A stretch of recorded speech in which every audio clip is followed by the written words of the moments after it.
Og på position 3, altså den første af de 4 danskere, starter med 992 Silas Rytter. På en fjerde startposition, nummer 32 på siden, Robin Knudsen. Sammen på position 5 starter nummer 17, Gustav Bergstrøm. Så er en anden Gustav, men det er altså med krog. I hvert fald hvad bilen angår, hovedet, det skal man holde koldt. Og det bliver spændende at se, hvem der er bedst til det.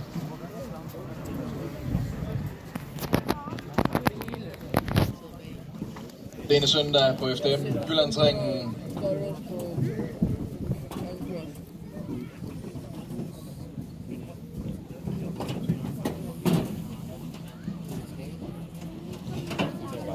Lukas Sundal er altså køren med det bedste udgangspunkt her.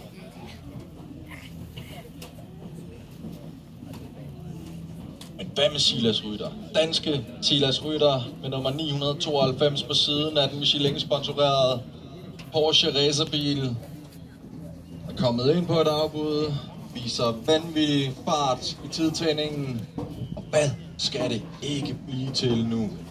Jeg er også lidt spændt på at se den her lidt omvendte startgrid, fordi normalt toeren er altid taberne her på FDM Jyllandsringen, men jeg tror, at William Silverholm har en mulighed. Men Sundal kommer altså rigtig godt. det gør han, ja. Det gør han, ja.